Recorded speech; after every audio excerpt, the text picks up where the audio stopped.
I have worked banquets for 22 years, and if there is one thing the work teaches you, it is how to make yourself invisible.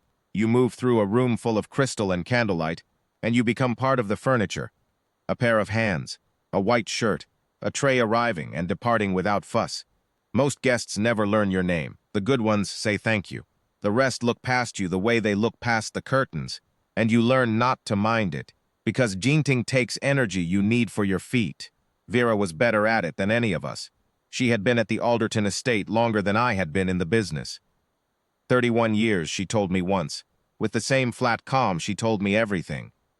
31 years of polishing that ballroom floor on her hands and knees, of running a chamois across the lid of the Bosendorfer concert grand that stood in the northeast corner of the room like a small lacquered cathedral.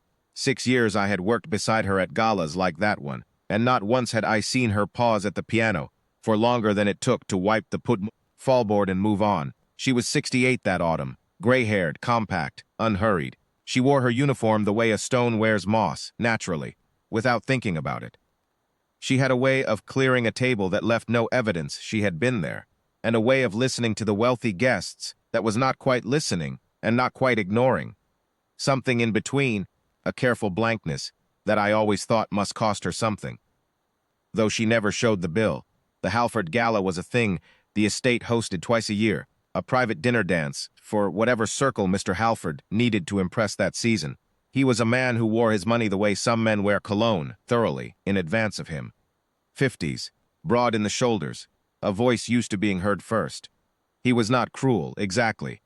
He was the particular kind of rich that had never been made uncomfortable, and he had come to mistake his comfort for good manners. The evening was in its third hour. The dinner had been cleared, the dancing had begun and paused, and several guests were gathered near the piano, while the estate's hired musician took a break.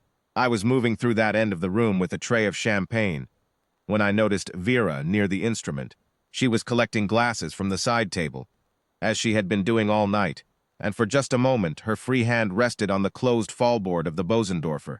Not a caress, exactly. Something older than that. A recognition. Mr. Halford saw it too. "Well now," he said, loud enough for the nearest cluster of guests to hear, "don't be shy."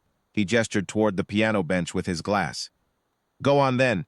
The help ought to earn their keep twice tonight. Play us something simple. Clear the air."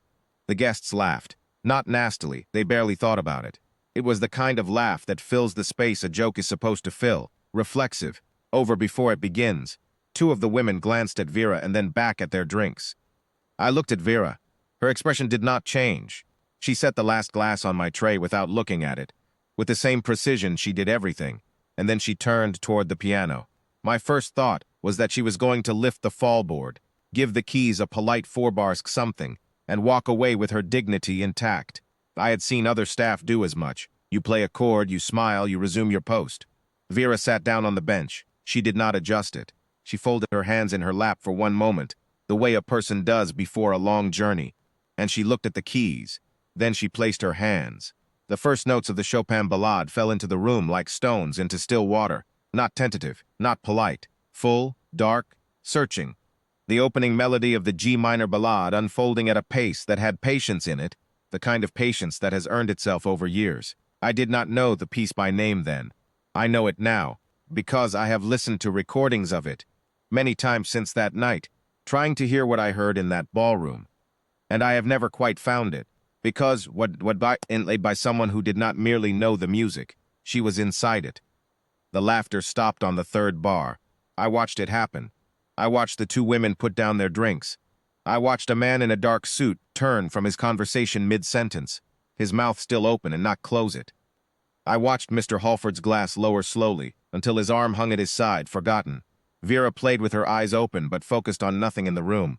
Her face was calm, not the performed calm of her work face, but something else entirely, something unguarded and interior, the expression of a person alone in a place no one else can enter.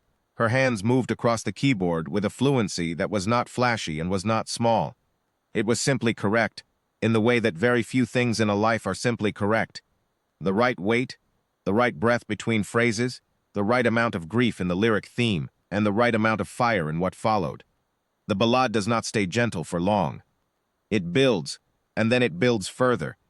And there came a point in the middle of that piece where the music rose into something that shook the air in the room. The chandelier crystals did not move, but it felt as though they should have. A woman in a green dress had her hand to her mouth.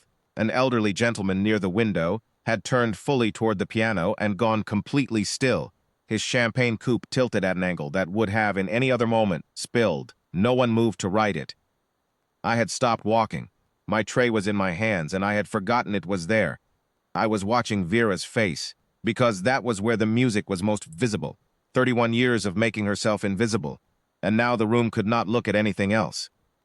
The final section came, and it came the way a tide comes. Not sudden, but inevitable. The accumulating weight of everything that had been quiet, becoming something that could no longer be contained.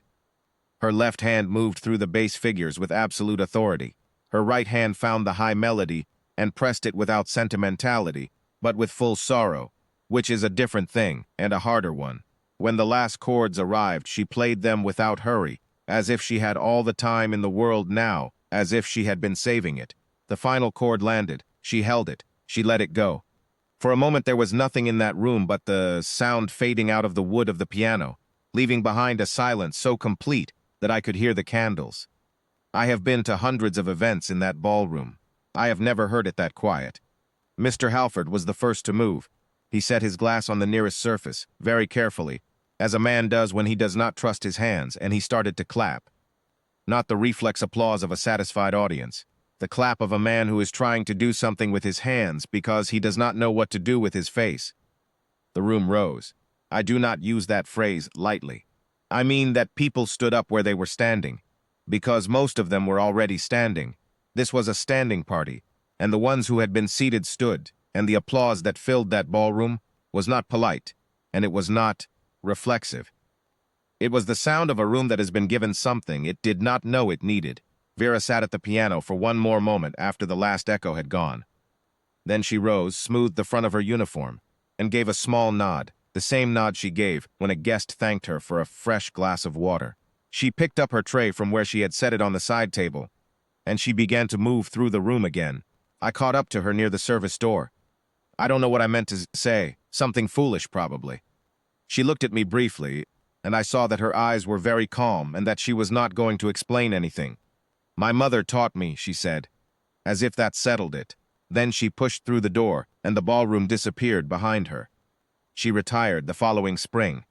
I never heard her play again, but I think about that night often, especially now, when I am working a room and making myself invisible, as I was trained to do. I think about all the things a person carries through the years without ever setting them down. The gifts packed away in the quiet of a life, and how sometimes, just once, the right moment opens and everything they held in silence comes out as music. The room was never quite the same after that night, and neither, if I am honest, was I.